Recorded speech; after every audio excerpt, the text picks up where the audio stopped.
All right, another Tuesday, another episode, you guys. Welcome back to Fun on Weekdays podcast.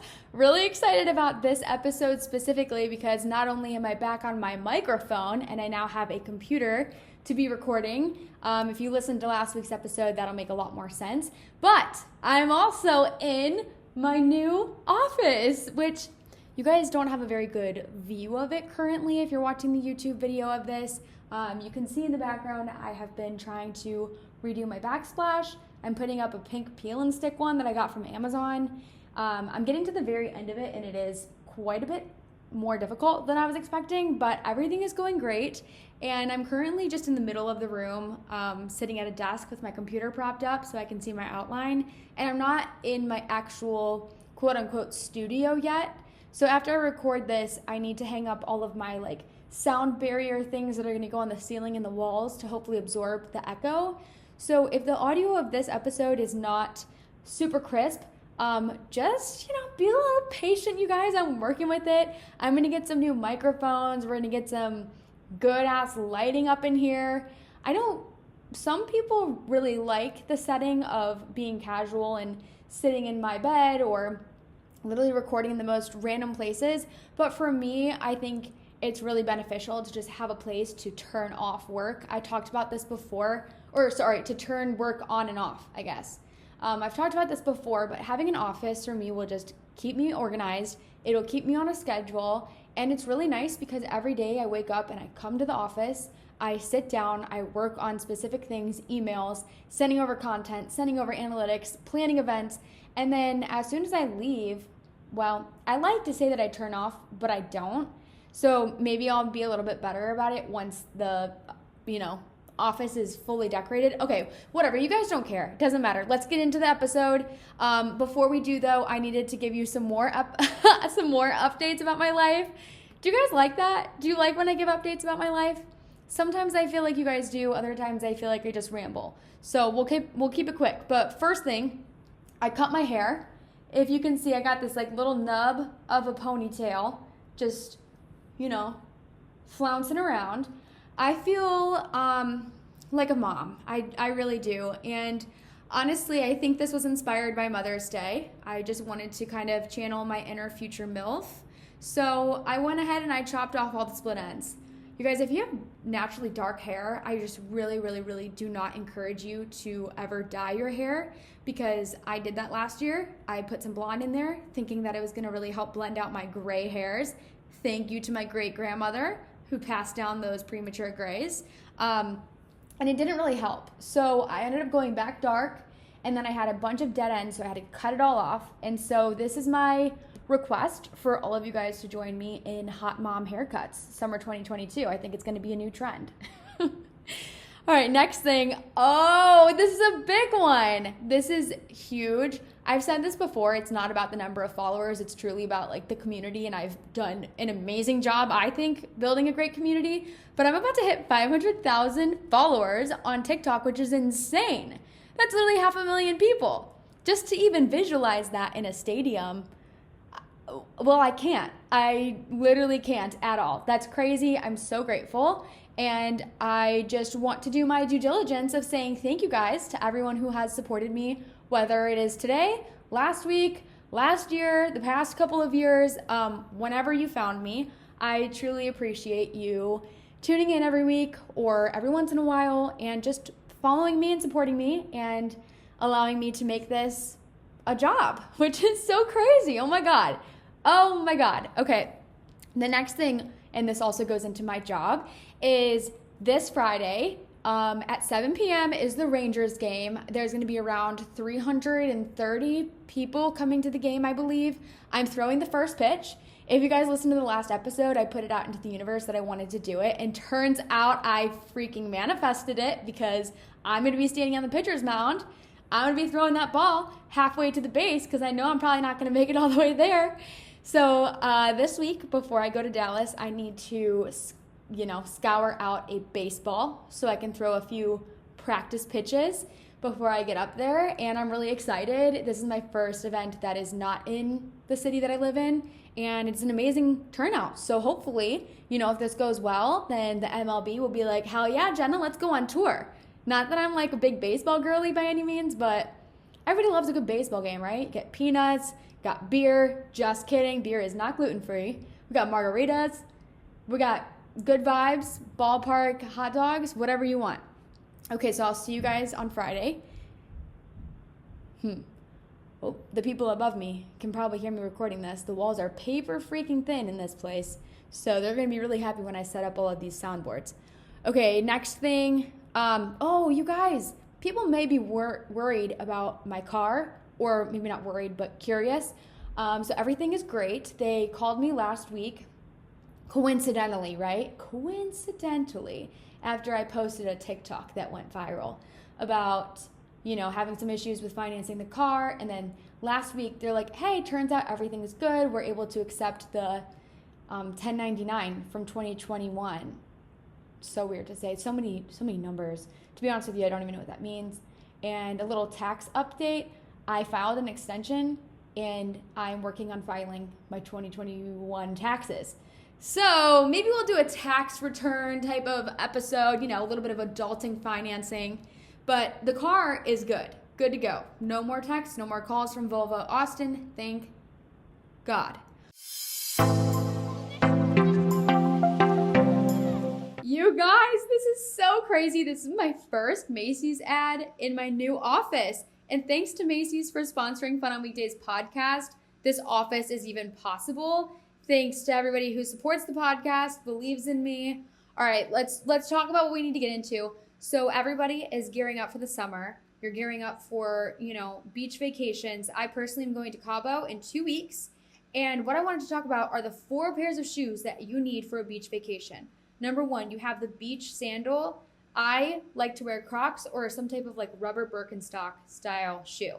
Then you need a platform sandal. Steve Madden has so many good, affordable, comfortable ones.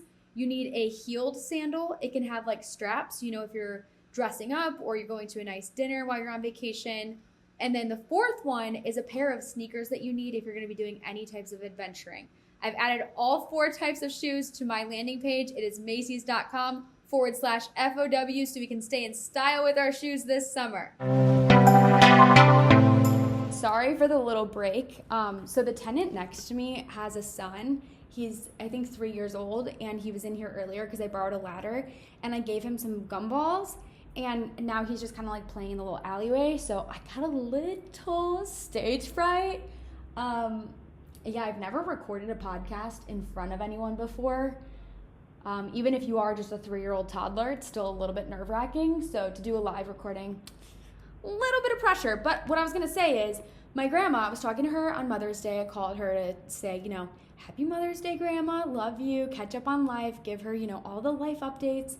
And she was like, Jenna, I was talking to your mom, and I was telling her that I'm worried about you. I listened to your most recent episode of you in your closet, and I just couldn't stop thinking about you. You just seem so stressed out and overwhelmed.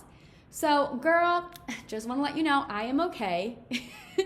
I do this thing where I like to overload myself with a lot of responsibilities because it's kind of fun to see how much I can handle. Don't get me wrong, it definitely does come to a breaking point at some point, and last week might have been pretty close to it, but just want to let my grandma know I'm doing good.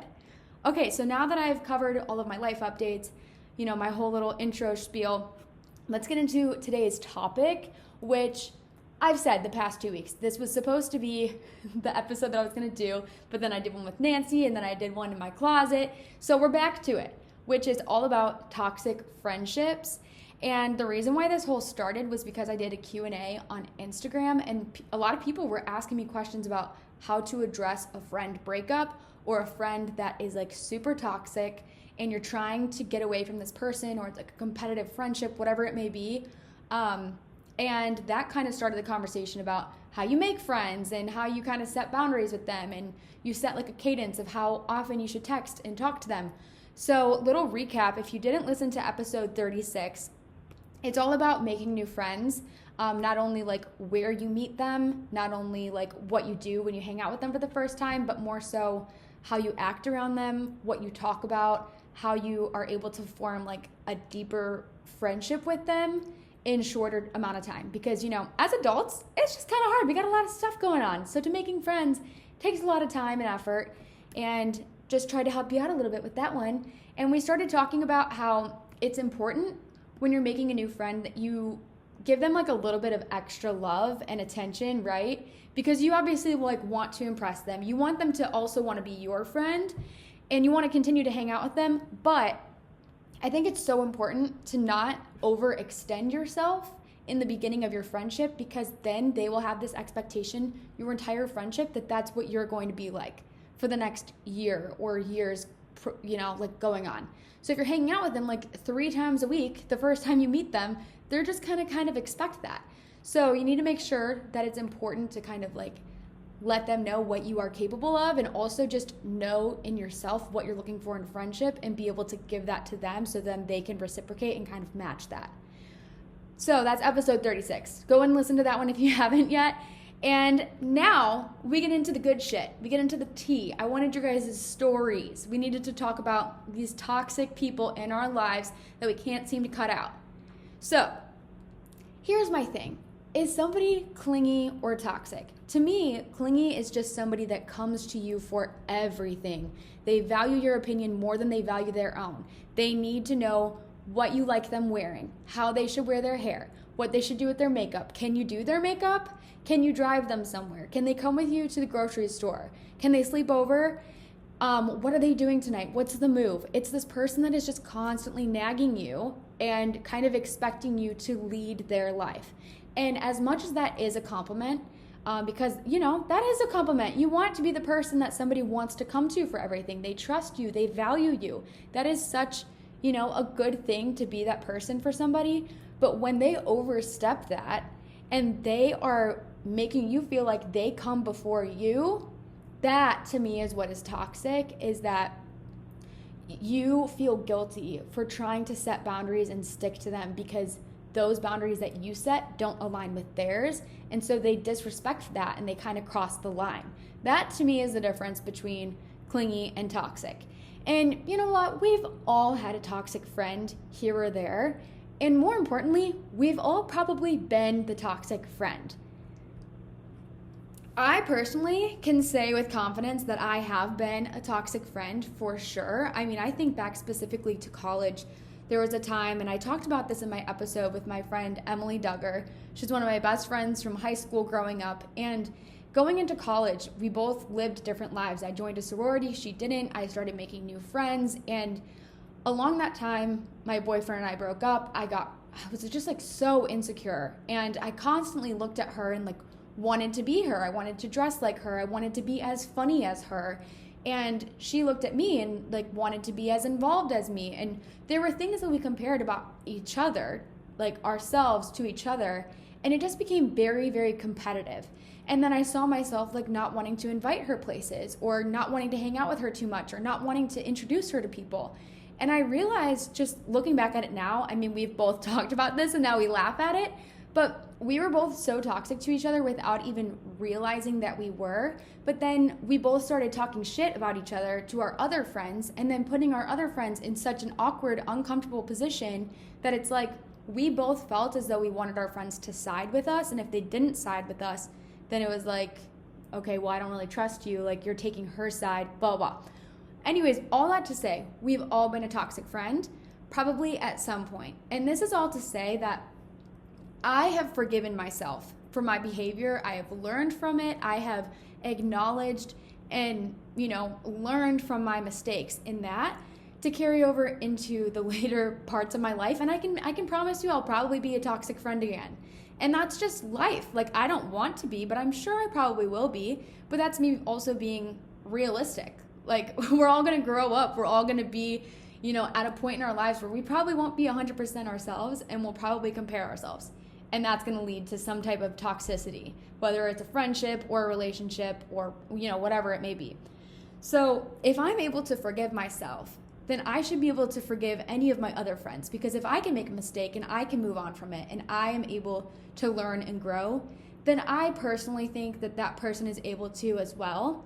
And maybe it may take more time, or maybe you just don't think that that friendship is worth giving them forgiveness. And maybe you just don't care about that person enough to try to work towards that. And that is perfectly okay. You don't have to. I think that we all become friends with people that we aspire to be like. There's that saying where it's like, you are a combination of the 5 people that you surround yourself with. I drank something earlier and I just keep having like acid reflux. I just keep burping. I'm so sorry if you can hear it. Anyways, you become the 5 people that you surround yourselves with. I personally believe in it. I think it's true. It's just like, everybody's commenting. They're like, Connor, you got funnier after hanging out with Jenna. I'm like, yeah, he did, because you become more like the people that you spend the most time with. And so if you're constantly surrounding yourself with somebody that you view as better than you, it can be like so great, right? You can aspire to be like them. You can be motivated by them. But the second that flips in your mind where you see them as competition, that is where your insecurity comes out and you project it onto that person, because the only reason you ever feel competitive with somebody is because you feel threatened by them. And you become jealous, whether that is over her friends, over her job, or maybe a relationship with their family, or a boyfriend, over their clothes, the way that they have, their money. God, I just stumbled over my words. Their success. All of those things are so easy to be jealous about of other people. And once you become jealous of somebody and you let that kind of take control of your friendship, that friendship is kind of doomed, in my opinion. It's going to be so toxic unless you address that, unless you recognize that in yourself. And I'm only saying this like towards yourself, because as much as we can talk about toxic friends, I think that we should talk about what we are doing to maybe potentially contribute to that kind of, aroma in the friendship. Aroma is totally not the word I was looking for, but you get what I'm saying. So I want to remind you, and I try to remind myself of this all the time, especially working in social media where like you're constantly comparing yourself to other people or comparing yourself to who you were a year ago, whatever it may be. Somebody else's success does not diminish your own.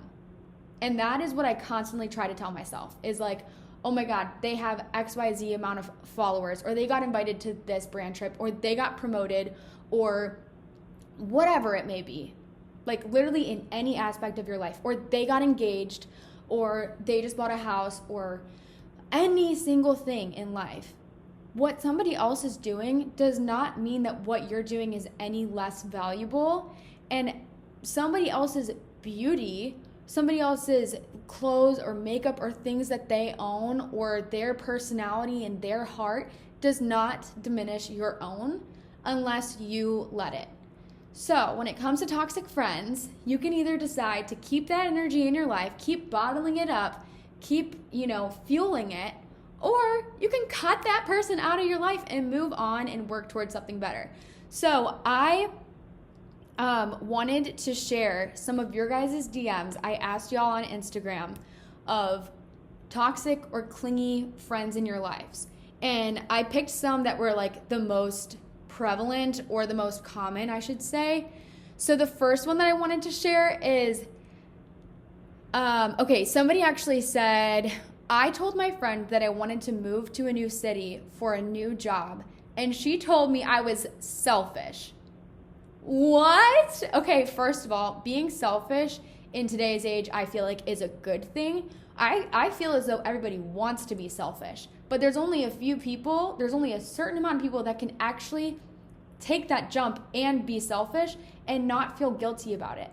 Like, we are in a time of our lives where we are able to just be whoever we want to be.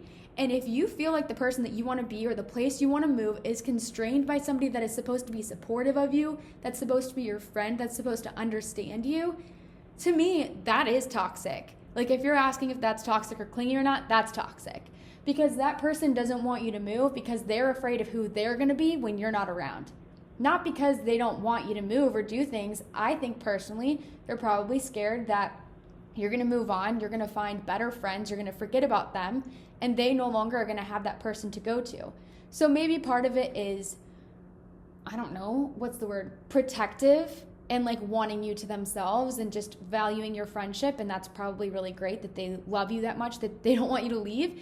But also, if you do love somebody, let them leave. Like, encourage them to leave. I have friends from high school that all live now in different cities, and not a single time have any of us ever said, oh my God, don't move. I want us all to live in the same place.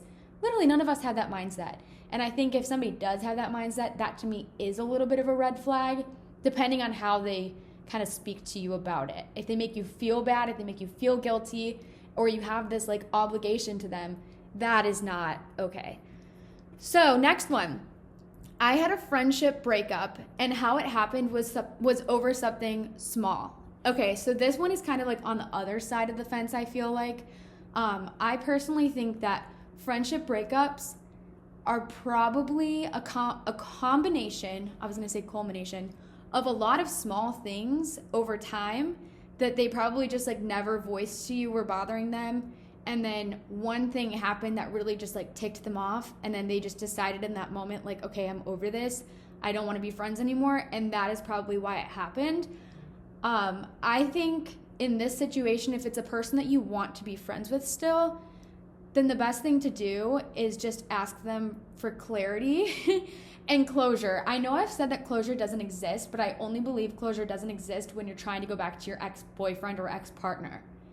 Trying to ask your ex-friend for closure, I think, is a little bit different, just because you don't have that, like, sexual tie to them. I don't know. Like, you're not asking a friend for closure because you're in hopes that you're going to, like, go hook up with your friend. I mean, heck, I shouldn't speak too soon. Maybe you are. Maybe you are. Ooh, okay. But I think that even though to you, this is what I was going to say, to you it may seem like it was something small, but to them it may not be small. And that's another thing, is you just have to be mindful of how you measure the importance of little things, because it probably is not on the same scale as somebody else. So, I mean, I don't know. I don't think it's necessarily toxic or clingy. I think it's kind of neutral. I think, yeah, I mean, maybe you're able to mend the bond, but if that person just doesn't want to be friends with you, then you don't want to be friends with somebody that doesn't want to try to be friends with you either. You deserve more than that, and they deserve to move on. Okay. I have a friend that will try to sabotage anyone that tried to join our circle. It was always a competition. Okay, I think personally a huge sign of someone being like toxic or just a bad friend is somebody that is so quick to dismiss somebody that's new to the group. Like, say for example, you have a set group of girlfriends, maybe there's like 5, there's a core group that hangs out all the time, and one of you makes a new friend, you want to introduce them, and somebody in that group just really is not being welcoming. They're dismissing them. They don't want anything to do with them. To me, like, that is so off-putting, but the reason why is because they're protective over their friends, because they're fearful that someone else that's sweeter or more fun or, like, I don't know, just cooler is going to come in and they're going to swoop in and take their friends away. And honestly, if you are a good friend, then you shouldn't have to worry about that happening, because, you know, if you're a good friend, people aren't going to want to, like, leave you and ditch you. But I think another thing is that people constantly feel left out. Like, there will be a core group of friends, but maybe there's 1 or 2 people that are never invited to certain things, or I don't know. The reason for that, in my opinion, and I know this because I told you there were times that I didn't invite Emily, is because you just feel threatened by that person. You think that if that person wasn't there, that your presence would be more valuable. Does that make sense? Like, if this person came, then the attention will be taken away from you because people think that they're funnier. They like them more. They might want to be friends with them more than they want to be friends with you. And to me, that has nothing to do with the person at all. It has everything to do with the person who's inviting someone. And I think if the person who is inviting someone to go somewhere, like, specifically doesn't want to invite someone, then they've got some type of vendetta against that person. And it's probably competitiveness and insecurities of their own. Probably because they are just, they want to be that person. So they don't want that person to be around. That's what I have to say on that. Personally, I think that there's nothing better than your friends being friends. I don't think that there is absolutely anything wrong than introducing your friends to all of your other friends. Like, what could be better? You want everyone to hang out, you want everyone to get along. It's really, really hard to be an adult and have like tons of different groups of friends. I mean, in high school, it's a lot easier, right? Because you see your friends every single day at school, and then on the weekends, you have like a core group maybe, or like at least maybe 2 or 3 different groups of friends. I think post-grad, you might have like 1, 2, 3, you might have 5 different friends. None of them might ever know each other, and to hang out with them and give them all the adequate time that you need to actually form a friendship is so freaking difficult. So if you could just kind of like mend that bond and everybody can hang out at once, that way you can kind of like kill 2 birds with 1 stone. Everybody can hang out, everybody can be friends. That way you're giving everybody time and attention they deserve. They're giving it to you. Why wouldn't you want that? Literally the only reason why you wouldn't want that is because you're jealous of somebody and you feel threatened by their presence. So I personally really like when my friends are friends. However, I will say, I think it gets to be toxic when your friends expect you to invite them everywhere. They expect you to make friends for them. And when you go and do anything alone, or like you want to just hang out with somebody on your own, and they make you feel guilty for that, or they constantly want to tag along, okay, that's clingy, but that's also toxic to a point if they are constantly making you feel bad about it. I know a lot of people have similar issues with roommates or like friends growing up, that maybe you spent a lot of time with them at one point, and then that person just becomes so acclimated to constantly being with you that the second you don't want to be with them, they're hurt and they feel like betrayed a little bit, and they feel jealous of somebody that you're giving your time to because it's no longer them. And it is not your job to make friends for somebody. Of course, it's always nice to, but it's not your obligation to. If you want to introduce people, then that's on your own terms. But if you're purposely not introducing people because you don't want them to be friends, because you don't want them to kind of dig you out, that's also toxic on you. Gosh, there are so many ways we could take this conversation, to be honest with you. Like, there's a lot of moving parts here. So I hope you kind of understand what I'm saying there. But this was honestly one of the most commonly submitted questions that I had, was people leaving them out, people making new friends and feeling guilty that you can't hang out with them without said person, or along those lines of like, you know, the friend group being obligated to connect people, yada, yada. So I think it is toxic to an extent. And if you don't set boundaries and say basically like, you don't have to gatekeep your friends, but if you do feel like you have to gatekeep your friends from certain people, then there's either an issue there, whether it's an issue with that person because they're catty and malicious and they're just going to cause problems, so you don't want them to interfere with your new friends, or it's a problem internally that you don't want them to be friends because you're threatened by them. So you kind of got to like understand where you stand in that spectrum. And I've been on both sides for sure. I think everybody's been on both sides in every single situation at some point in their lives. It's pretty natural, pretty normal. All right. Wait, this one was actually crazy. This girl says, she kicked down a door to the room that I was in because I wasn't paying enough attention to her on her birthday. First of all, the second that anybody gets physical with you is no, out the door. We do not hit friends. We do not like get physical or aggressive with people that we care about. And that might be a very sensitive topic to a lot of people. So little like warning there. I guess it's not really a warning if it comes afterwards, but I just personally, I just don't agree with that. If somebody's kicking down your door, no, that is like such a bad sign. I don't even know what to do about that, honestly. I feel like if I were in that situation, I might like tell their mom or their dad.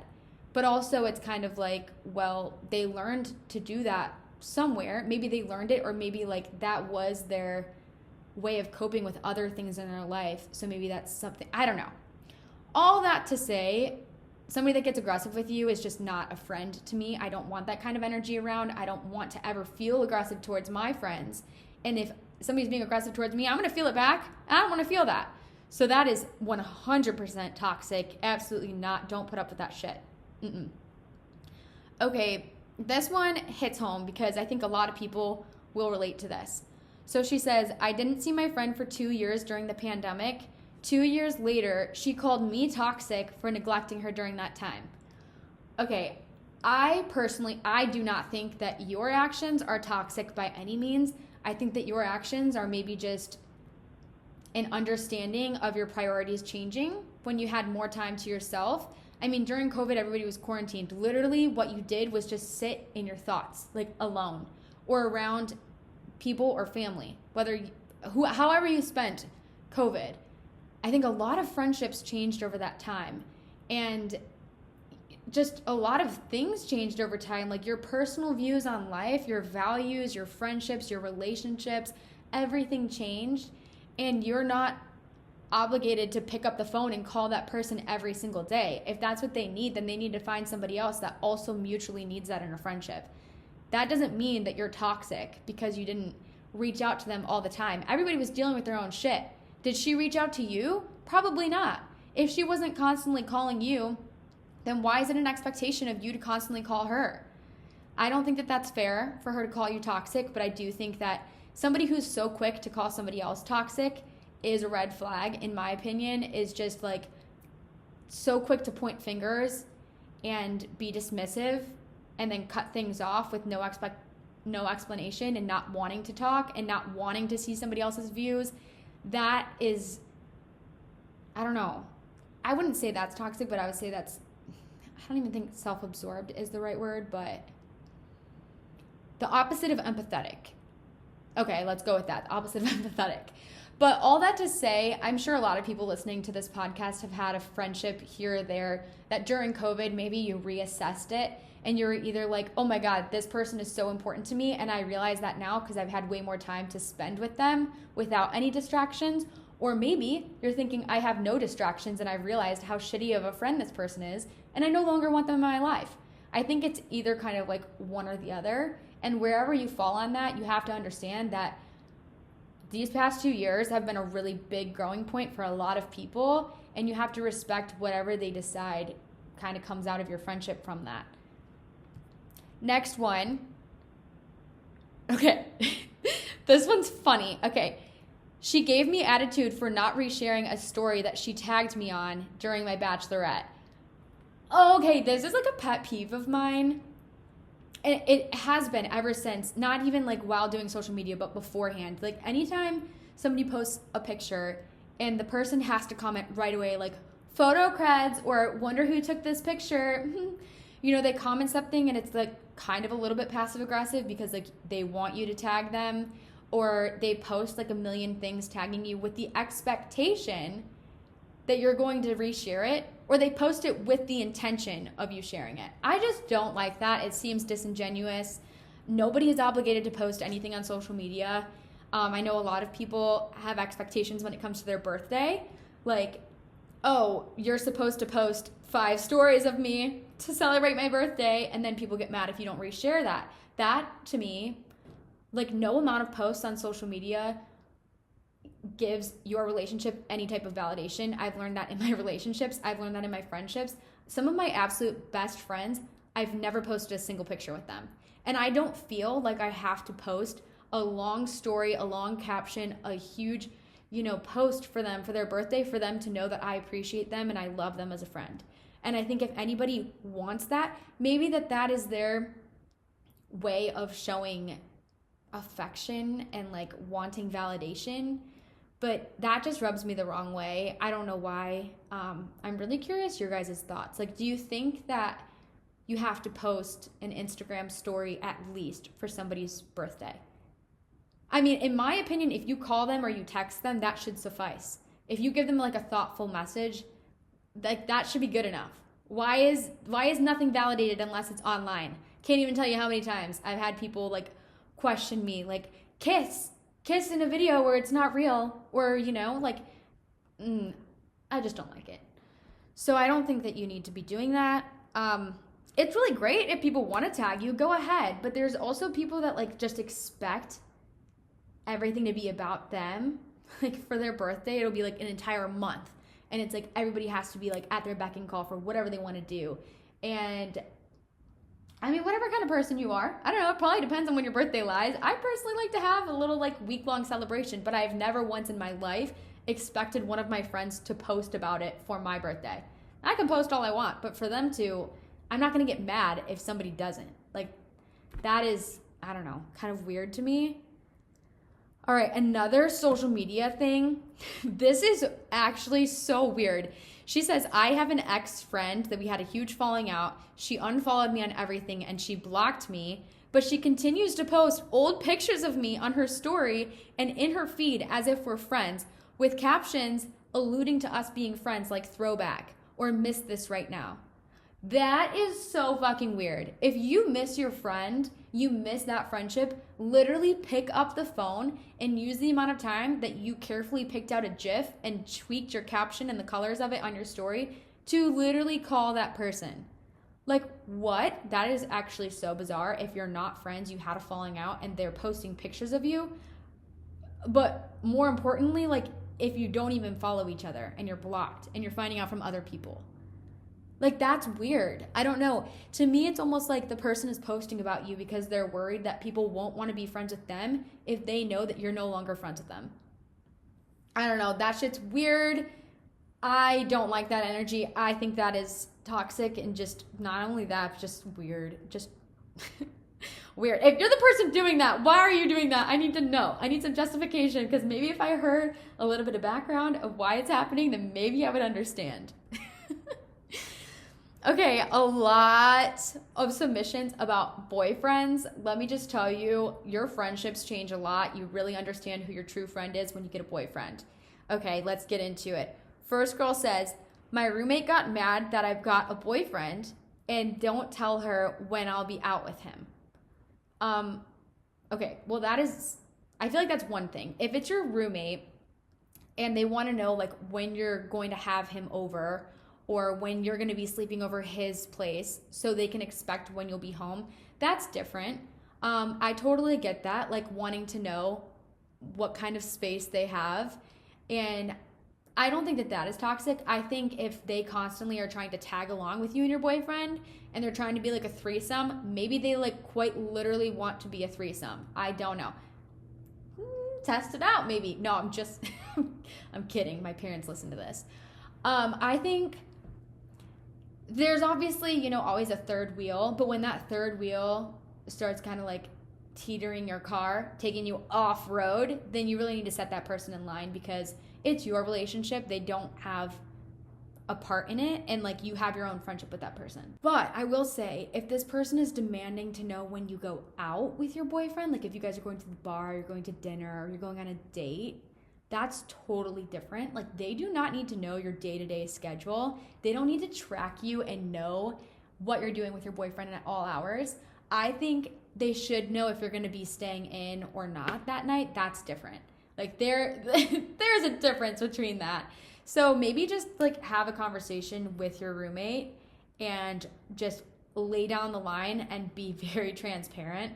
And maybe like that requires you to say, hey, I'm going to sleep over Monday, Tuesday, and then he's going to be here Friday, Saturday. But obviously, like, plans change. You know, sometimes you can't schedule that out. Just like she couldn't schedule out if she brought a boy home from the bar, you know? There's like different expectations when it comes to roommates, and I think roommate situations when they get a boyfriend is very sticky, because you can cross a line of like how often your boyfriend is spending at your apartment to the point that it's making that other person uncomfortable, and then they eventually resent you because of the discomfort of like living in their own space and kind of overstepping.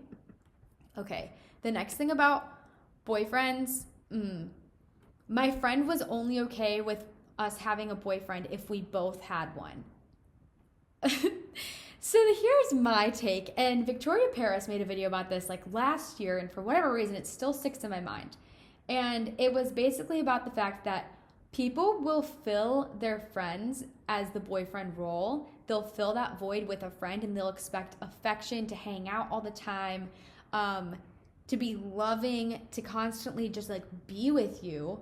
That when you do get a partner and that relationship boyfriend role is filled, they feel empty, and now they're like, what the fuck? And now they don't have somebody to be dating. Like, people will treat their friends as if they're dating. They'll like text each other all day long. I personally hate doing that shit. I'm not gonna text somebody like, hey, just got a matcha from Starbucks, or like, hey, I'm at Home Depot now, I'm getting paint. Like, that's not something that I text my friend about. If I'm texting my friend, it's either like to catch up on life about something important, or to make plans, or I don't know, to like listen to them vent, or for me to vent. You don't need to be like giving each other updates all day, every single day. But if you were that person for them, and then one of you gets a boyfriend or a girlfriend, whatever it may be, then that other person who is single is going to be hurt, and it's going to take a lot for them to acclimate to the new environment.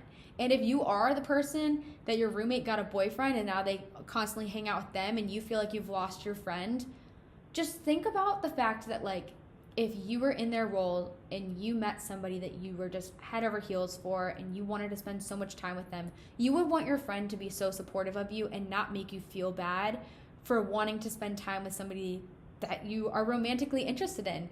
I mean, a romantic relationship is just very different from a friendship. And I think everybody throughout their entire lives struggles with trying to find that balance. Whether you have a boyfriend or girlfriend, you're engaged, you're married, or I don't even know, when you're older. Like, finding the balance between your relationship and your friendships, I feel like is never going to get easier, and it's only going to just change and morph as we continue to get older. So if you can't accept it now, people throughout your entire life, you're going to be friends with people, and then they're going to get a boyfriend, then they're going to get engaged, then they're going to get married, and then you might still be single. And you can't hold that against that person, because if you were on the opposite side, you would want your friends to be excited for you and happy for you and not feel like your friendship is any less valuable just because of a romantic relationship. That's what I have to say about people being toxic with their friends getting boyfriends. However, there are some people that get completely absorbed by their partner and then they no longer talk to anybody else. That is like, I have some thoughts about that. That should just be a different episode, to be honest with you. Okay, last two. Number one is friends that share locations with you, but you can tell that they abuse the power of it and they track your locations to see who you're with, where you are, and what you're doing, and then they get mad at you if they're not invited. That to me is just controlling. Like, they are not your mom. They are not your husband. And even your husband, like, even if you were in a relationship with that person, they should not be tracking you to see like what you're doing and then get mad if they're not there. That is just toxic 100%. And literally my best advice is just to turn your location off. Like, literally turn it off. And if they ask you why and you say, I'm not comfortable with sharing it with you, like, what do you need it for? If you ever need to know what I'm doing or who I'm with, literally call me or text me. Nobody ever really needs your location. And I personally, all of my friends have my location, but I've never had a friend abuse that power, and I've never abused it on the other side either. So sharing your locations can be like super helpful, actually. Like, if somebody's phone is dead and you're out, or you're trying to meet up with somebody and you can't find them, that's a different story. But when you're like refreshing it, seeing like, oh my God, she's at Starbucks or getting her nails done without me, that is like, that's some controlling shit. We don't like that. We're not into that. Last one is people who constantly talk shit on their other friends when they aren't around, and especially if you aren't close with the person that's talking shit to you about their close friends. I feel like, and this is true, and not to say I have definitely talked shit on my friends before, but I will say anything that I've said about a friend, I would not have a problem saying directly to the friend. Well, in most situations.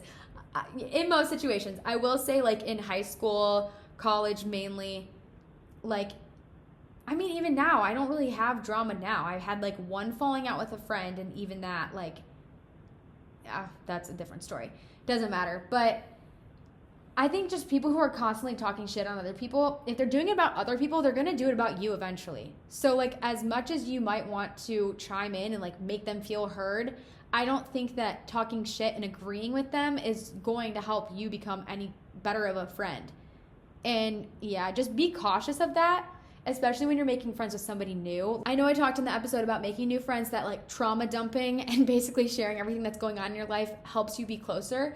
But if like talking shit on somebody is what makes you closer to somebody, that is not a good bond.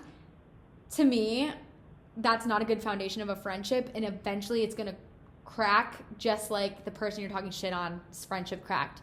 That's just my opinion, my 2 cents, if you want to hear it. But the last thing that I want to close out with is a girl said, this is unrelated, but can you talk about losing friends as you grow up and how friends change over time? I feel like I've talked about this a few times, but I just wanted to say that, and I literally wrote this down. I'm going to look at what I wrote because I thought it was pretty good.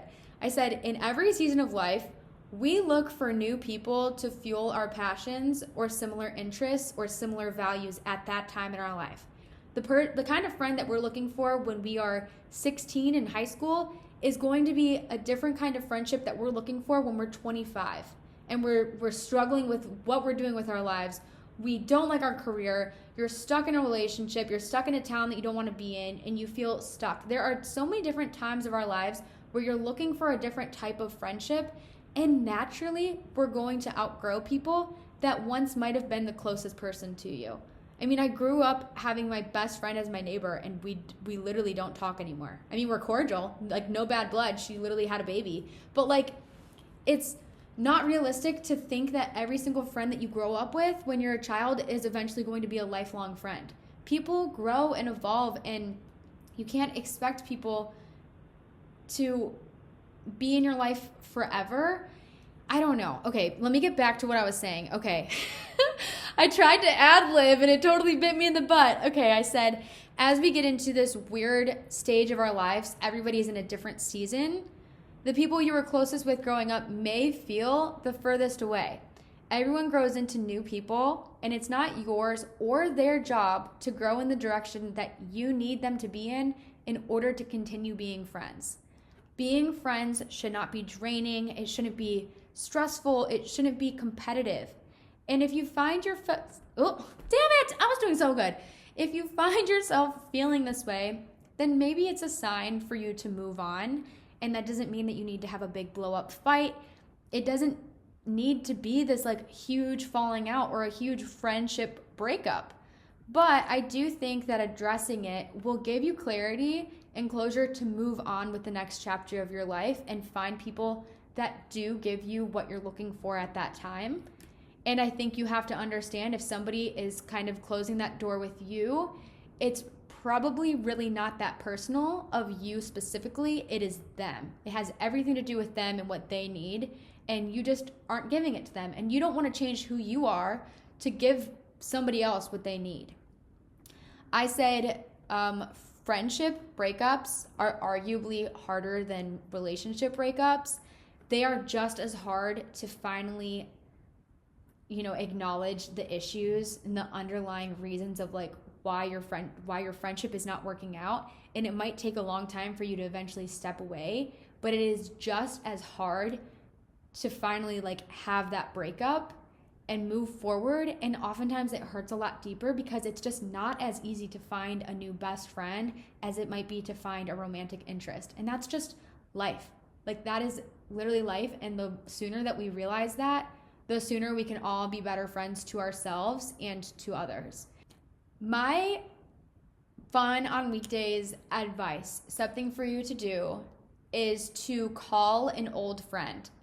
Call them on a weeknight after y'all are both off of work, and call them for like 15 minutes, 2 hours, however long, but just call somebody that you haven't talked to in a while, a friend that you love and adore that maybe you just have not told them recently how much they mean to you, and just call and catch up on life. I'm going to do that. I'm going to take my own advice. I'm going to call all of my friends from high school. We're all going to chit chat for hours. We will do like a group FaceTime. I still have a group message with all of my girls from high school, and honestly, we could not talk for 2 years and I would still feel just as close to them because we just all have the understanding that we don't need to talk every single day to know what we're all doing, to know that we all care about each other. So pick up the phone and call an old friend and let them know how much you care about them. That's my Fun on Weekdays idea for you this week. And I hope you guys enjoyed this episode. Maybe it helped you distinguish whether they're clingy or toxic. Maybe if you should cut them out, or maybe you're toxic. And my last piece of advice is be a good friend to yourself. Because if you're not a good friend to yourself, you can't be a good friend to others. And that's it, you guys. I'll talk to you next Tuesday. Maybe my studio will be done by then. I guess we'll see. Bye.